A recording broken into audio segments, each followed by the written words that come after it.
Welcome everyone to another developer update. I am Jeff from the Overwatch team, and I'm here to talk about Season 6. So competitive play has been going great, but we've been listening to a lot of feedback, and we're constantly making changes and iterations to our competitive play to keep it as fun and refreshing as possible for you guys. So I'm pretty excited to talk about some big new changes that are coming to competitive play for Season 6. The biggest change that you're going to notice right away is we're going to try something brand new, which is we're going to move the season to a 2-month season rather than a 3-month season that we usually do. And you might be wondering, well, why are you making this change?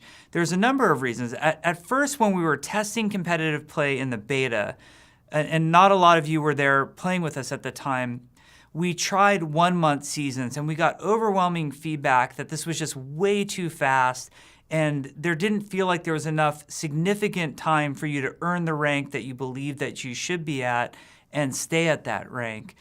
So we implemented, when we went back with our competitive play mode, we implemented 3-month seasons. I think this has been pretty good overall, but what we've seen both in feedback and in statistical play from players is that engagement is a lot higher at the beginning of the season, and there's also a perception that the games early on in the season are more competitive, people are trying a lot harder, and things feel a lot more fun. You're trying to earn that rank. So we're going to at least try for a while 2-month seasons and see how everybody feels about that. So we think that will give you that fun placement period back more frequently, and also you will get your competitive rewards more frequently. Now we've made some changes to competitive points to compensate for the seasons being shorter. So your totals at the end of the season aren't quite as big as they used to be, but overall for the year you should be roughly getting about the same amount.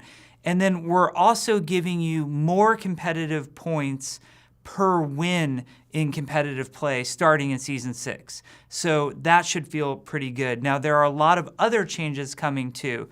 One of the top complaints that I hear when I read the forums or I check social media is that players are unhappy with how skill rating decay works if you are diamond or above. And so we're going to make some minor tweaks here.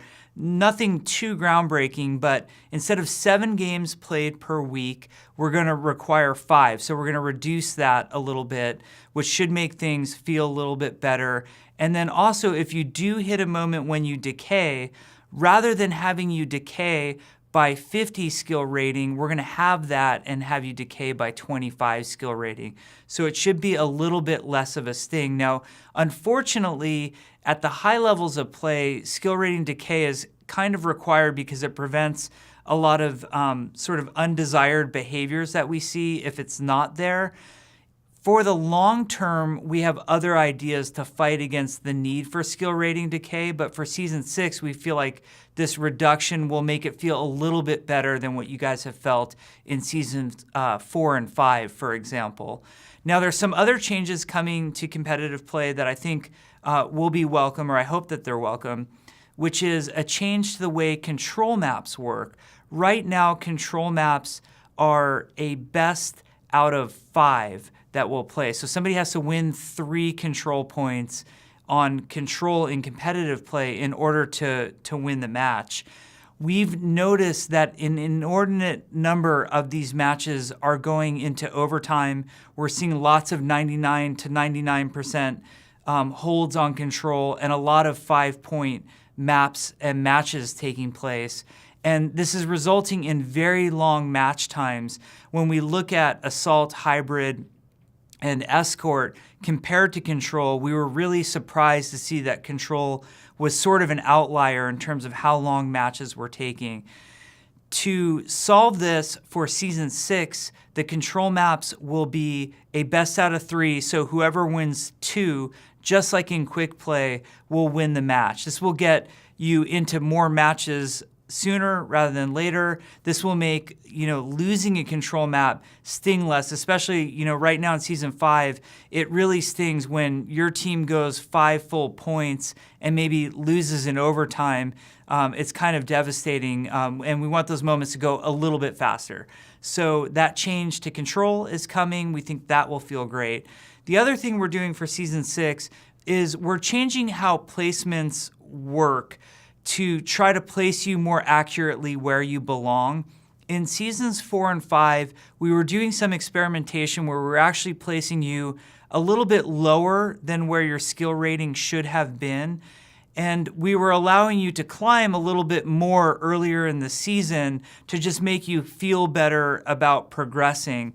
The problem was this didn't work for everybody. For a lot of people, what would happen is they would end Season 4, for example, at maybe Diamond skill rating, and then they would go and do their placements in Season 5, and they'd end up in Platinum, and they'd end up feeling pretty bad, thinking to themselves, well, hey, I was Diamond last season. How come I'm so far off? And even though we knew under the hood that person was going to work their way back to Diamond, it felt wrong deflating you on purpose just so you would have a sense of progression later. So we've done away with that system. In Season 6, you should place more or less accurately to where your skill rating should be. That's not a guarantee that if you were at Platinum in Season 5, you'll definitely be Platinum in Season 6. It just means that you're more likely to be placed at an accurate skill rating. So we think that change should feel pretty good as well. Other than that, there are some changes coming to the matchmaker that not everybody will feel, but I think it's important to mention it to some people. Our high-skilled players in particular have more matchmaking issues than anybody else because there are far fewer of you out there. We have decided that it is okay for you to wait a little bit longer to get matches that we feel will be better for you. This will actually benefit everybody because we have a pretty good sense right now when we put you in a match how close to 50-50 that match is. And what we really want to do is avoid putting you in matches that don't have as close to a 50-50 chance of either team winning. So this does mean that in particular for highly skilled players, you're going to have to wait a little bit longer to put you in a better match. That means you won't get put in matches where you stomp the other team and gain like a really tiny bit of skill rating. And it also means that those of us that are a little bit lower skill rating than those high skill rating players hopefully won't be getting stomped by those teams quite as much. Hopefully it's not super noticeable to most of us, and hopefully it's a lot of fun despite the fact that you might have to wait for a long time. If we sense that wait times are out of control or the matchmaking is not, doing everything that we want it to do, don't worry, we will jump in there and make changes. It's something we're watching very closely. All in all, you have to know that the competitive play mode is an ongoing process. We are never going to just let it stagnate. We will always keep trying changes and trying to make it better. We know that it's an extremely important part of the game, if not the most important part of the game, where players feel like they can find the truest, most honest competitive matches, and we want to keep it evolving over time. We think that the changes that I mentioned will greatly benefit everybody for Season 6. We think there will be an overall improvement in Season 6, but you need to know that we're already talking about further changes for Seasons 7 and 8. So it's something we're really thinking about, and we're trying to be very proactive about. What's going to be very beneficial to us, though, is hearing your feedback on what you think about these changes in Season 6 are accomplishing. Are they working? Are they not working? I know you guys will be vocal with us. I know you'll be clear in your feedback. So we really look forward to what you have to say. And we hope to keep making competitive play great. So thanks for listening to our changes that are coming up. And I hope you all place extremely high in Season 6. Thanks.